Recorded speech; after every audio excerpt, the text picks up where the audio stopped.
A long time ago, in a small town called Bango, there lived a beautiful young woman named Igodi.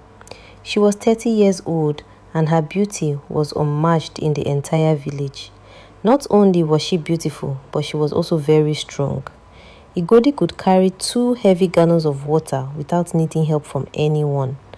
This strength made her stand out, and many girls in the village were afraid of her. Despite her strength, Igodi had a secret. She had a serious anger problem. Her mother often warned her, "My daughter, be calm. No man wants to marry a woman who cannot control her anger." But Igodi always replied, "Any man that treats me badly will regret it.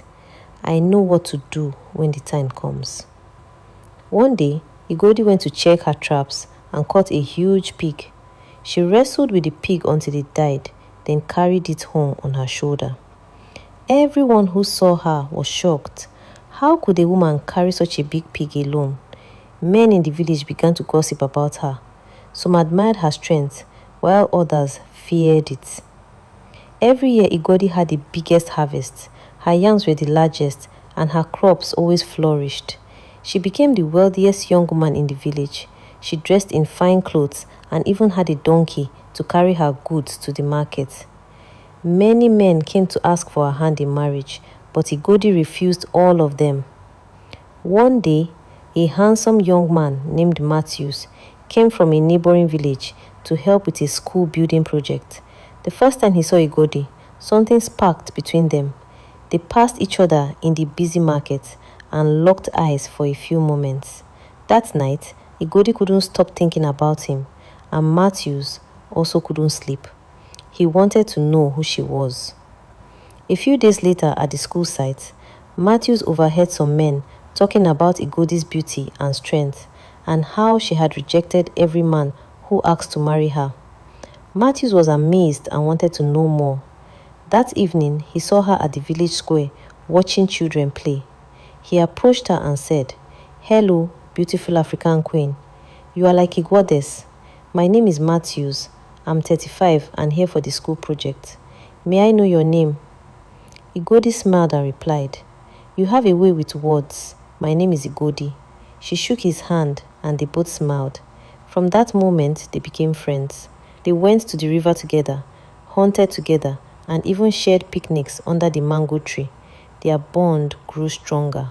A few weeks later, under the same mango tree, Matthews confessed his love for Igodi and asked her to marry him.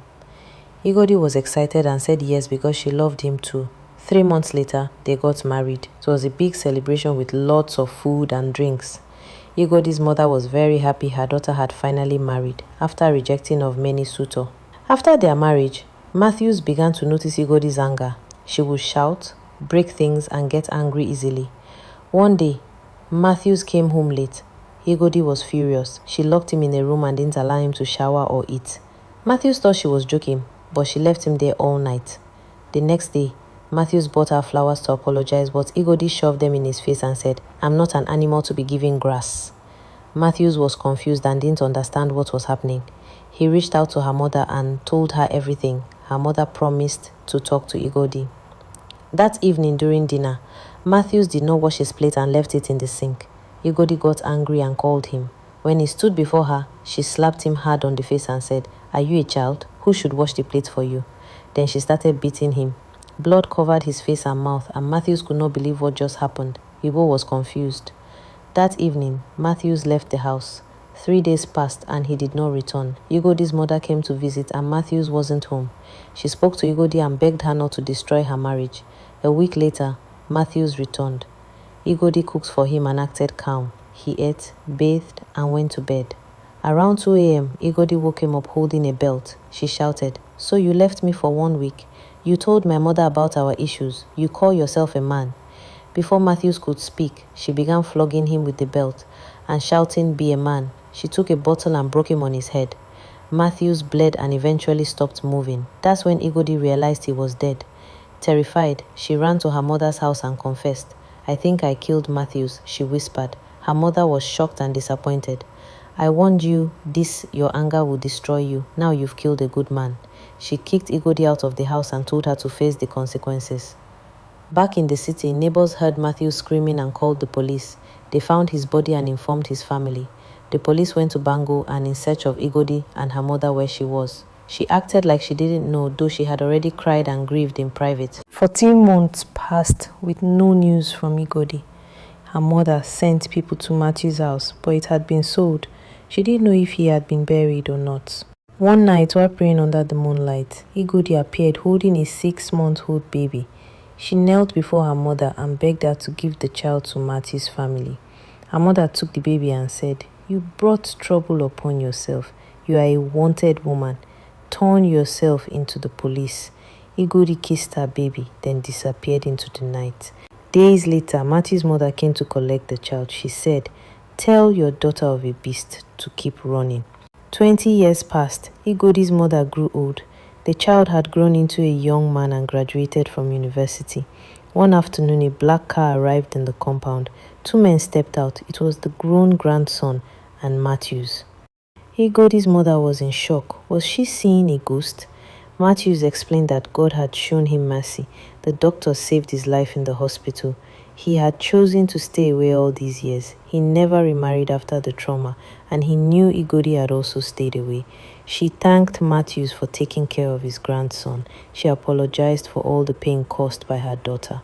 They stayed for a few days. The news spread across the village. Matthews was alive, and Matthews decided to take Igodi's mother back with him to the city, since she had no one else taking care of her. 6 months later, while watching a Christian TV program, they saw Igodi on the screen being delivered from the spirit of anger. The pastor revealed that Igodi's father had been very abusive.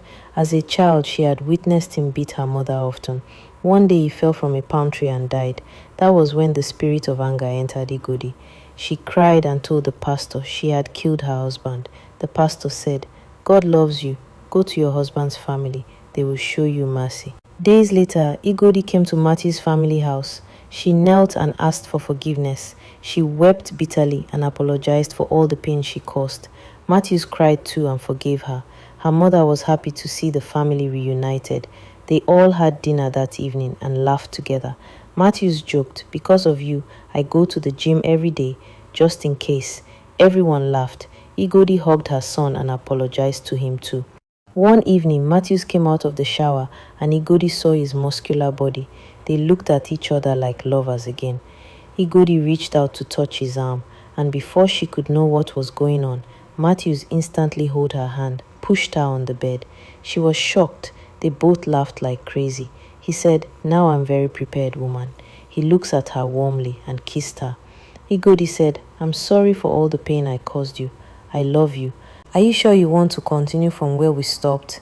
Matthews replied, "No, let's start afresh." They hugged each other. The pastor came and prayed over their new beginning. They lived happily, peacefully, and stayed close to God. The end.